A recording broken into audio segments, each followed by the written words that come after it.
grew up in Nebraska, moved to California when I was in high school, at the beginning of high school, and lived in Orange County for quite a few years, and then came down to San Diego to work first at Mount Carmel and then at Poway. And I'm not married at the present time, but I do have one son who just turned 23.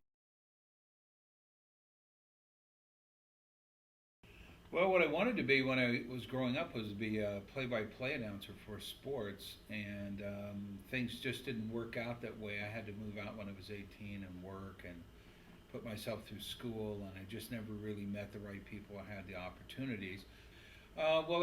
For a long time, I've done the PA announcing for football, varsity football, and a lot of years I did both the JVs and the varsity.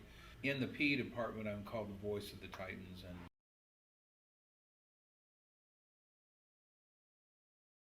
the main thing I like to do is run and kind of work out and keep myself in the best shape I can keep myself in. My favorite movie, I've got a number of them, but the movies that I see over and over and over again are Field of Dreams, Kevin Costner.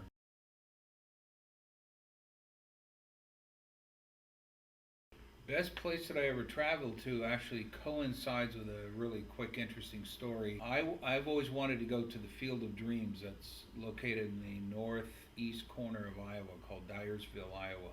And there I was on a spring April day sitting out there in that Field of Dreams field.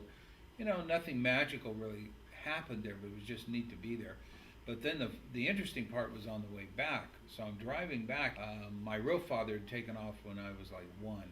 I never met him, didn't know him at all.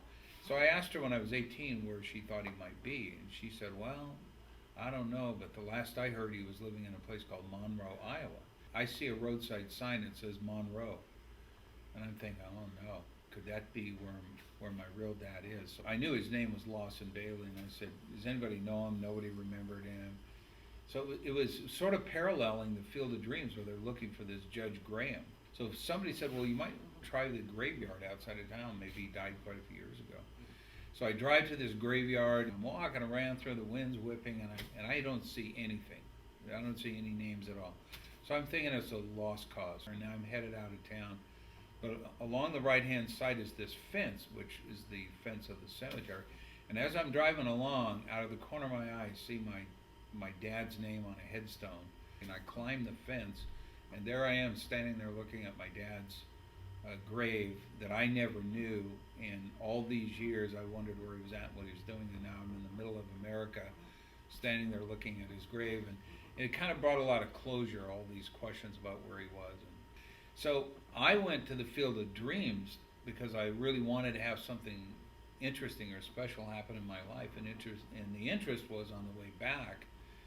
It happened on the way back, not at the Field of Dreams, and it really kind of paralleled the movie. And so I wrote it all up, and I'm going to make it into a story someday.